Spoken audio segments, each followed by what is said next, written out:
আসসালামু আলাইকুম, আমি jasmine Sultana. Welcome back to my channel. আমার ইউটিউব পরিবারে আপনাদেরকে সবাইকে স্বাগত।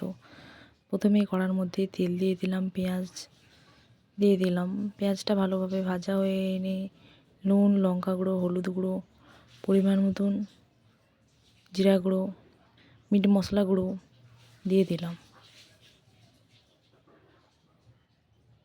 আগে থেকে আদা রসুন বেটে রাখাটাকে দিয়ে দিলাম। মশলাটাকে ভালোভাবে ভেজে নেব। দিয়ে মশলাটা রেডি হয়ে এলে কেটে রাখা টমেটো কুচিটাকে দিয়ে দিলাম। দিয়ে ভালোভাবে নাড়াচাড়া করে নিলাম।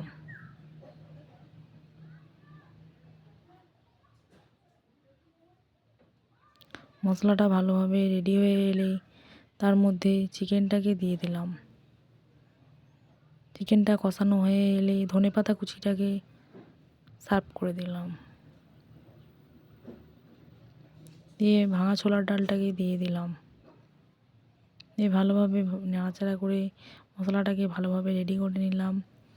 বাঁধাকপি, আলু, গাজর, মটরশুঁটি, কলাই দিয়ে দিলাম। দিয়ে ভালোভাবে চিকেনটার সাহায্যে ভালোভাবে কষিয়ে নেব। ভালোভাবে মশলাগুলো ভালোভাবে যেন কষানো হয়ে যায়। কষানো হয়ে গেলে রেডি হয়ে যাবে আজকে দুর্দান্ত অপূর্ব স্বাদের রেসিপি চিকেন দিয়ে বাঁধাকপি, মটরশুঁটি, কলাই, গাজর, আলু রান্না। অপূর্ব স্বাদ। আপনারা বাড়িতে বানিয়ে খেয়ে দেখুন, খুবই ভালো লাগবে এই খাবারটা খেতে। মজাদার টেস্টিফুল খাবার, গরম ভাতে খেলে অপূর্ব।